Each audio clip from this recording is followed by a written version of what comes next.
बिस्मिल्लाहिर्रहमानिर्रहीम। अस्सलाम वालेकुम स्टूडेंट्स, कैसे हैं आप सब। उम्मीद है आप सब खैरियत से होंगे। हम लोग एक्सरसाइज 2.4 सोल्व कर रहे थे। क्वेश्चन नंबर 1 से क्वेश्चन नंबर 5 तक सारे के सारे वीडियो लेक्चर अपलोड कर दिए गए थे। एंड पे ये क्वेश्चन नंबर 6, 7 और 8 बच जाता है। क्वेश्चन नंबर 6 देखें। ये हमारे पास अर्थक्वेक फाइंड करने का फार्मूला है कि अगर जमीन पर जल्जला आए तो वो कितनी शिद्दत हो सकती है उसकी। तो ये m उसकी शिद्दत जाहिर करता है। ये फार्मूला है हमारे पास। इसमें से a भी हमें दे दिया गया है, a नोड भी हमें दे दिया गया है। हमने ये वाला m फाइंड करना है जो फार्मूले में मौजूद है। फार्मूला जैसा है वैसे ही लिख लूंगा। अब इस फार्मूले में जो जो वैल्यूज मुझे दी गई वो पुट कर दूंगा।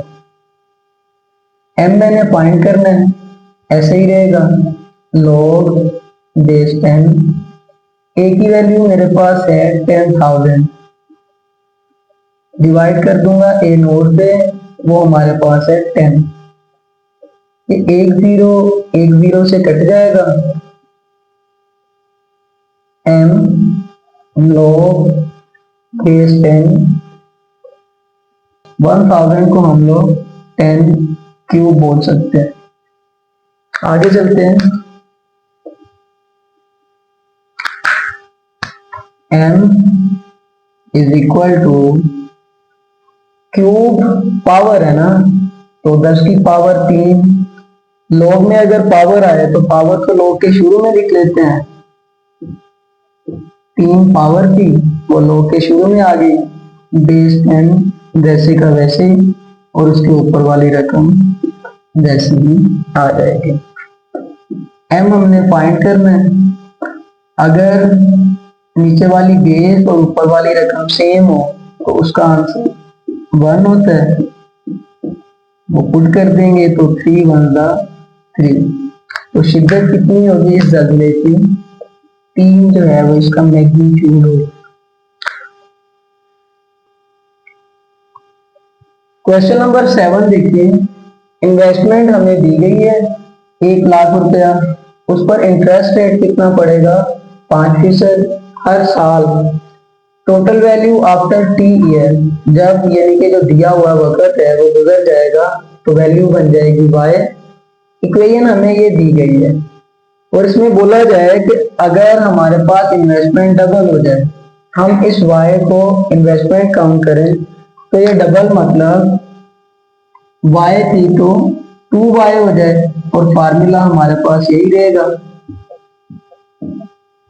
50 मल्टीप्लाई बाय 1.05 t।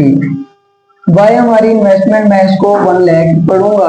जब 2 को y से मल्टीप्लाई करूंगा तो मतलब 2 को 1 लाख से ज़रब दूंगा तो वो 2 लाख हो जाएगा। इक्वल टू ये 1 लाख इधर मल्टीप्लाई कर रहा है, अगर इक्वल के इस तरफ ले आऊंगा तो डिवाइड करेगा। यहाँ पर हमारे पास रकम बच जाएगी 1.05 और उसकी पावर t। ये 50 सारे के सारे कट जाएंगे।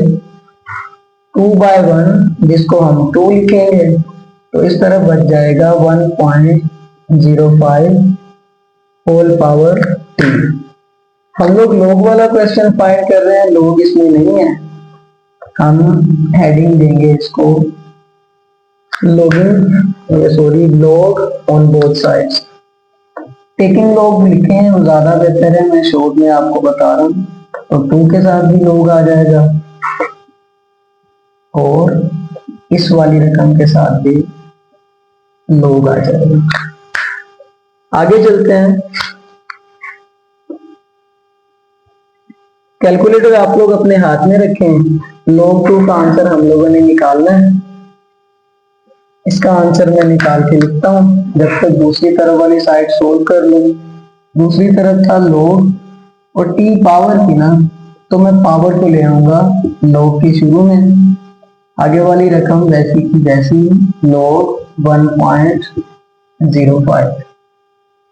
log 2 का आंसर निकालता हूँ पहले।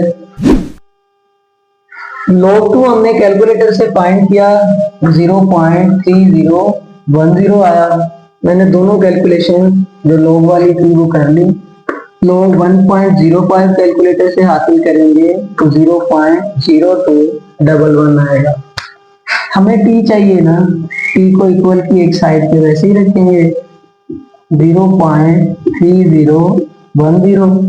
ये वाली रकम जो t के साथ मल्टीप्लाई कर रही है इक्वल की दूसरी तरफ आएगी तो डिवाइड कर जाएगी। मैं t लेफ्ट वाली साइड पे लिख लेता हूँ, इन दोनों को डिवाइड करवाते हैं तो हमारे पास आंसर आ जाएगा।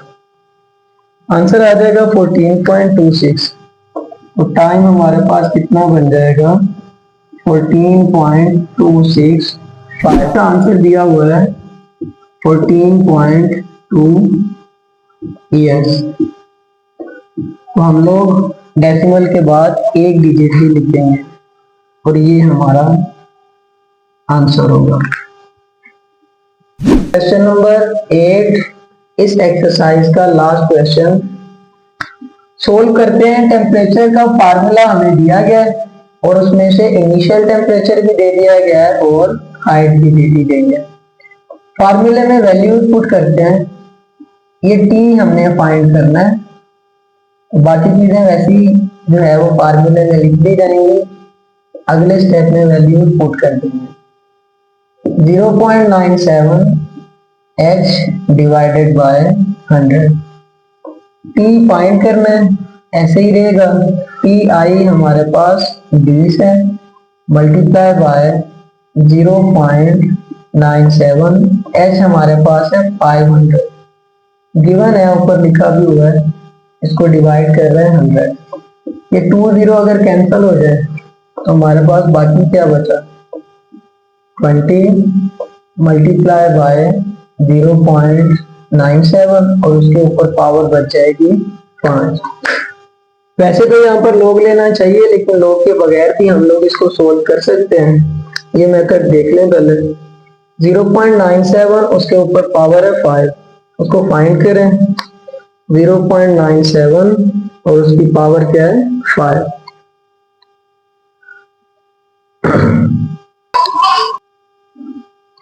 कैलकुलेटर यूज करना था तो इसलिए मैंने डायरेक्ट सोल्व किया, ताकि बार बार जो है वो मैं कैलकुलेटर यूज करूंगा तो डायरेक्ट सोल्व कर देता हूँ। 0.97 उसकी होल पावर की 5, कैलकुलेटर से फाइंड करेंगे तो 0.858 आ जाएगा। इसके आगे भी आंसर है, मैं रिकमेंड करूंगा जो आंसर आए पूरे आंसर को ही आप 20 से मल्टीप्लाई करवा दें, क्योंकि 20 के साथ मल्टीप्लाई तो कर रहा है। जब आप इस सारी वैल्यू को 20 से मल्टीप्लाई करवाएंगे ना, आपके पास टेम्परेचर आ जाएगा 17.17 डिग्री सेंटीग्रेड। ये आपका आसान सा आंसर आएगा।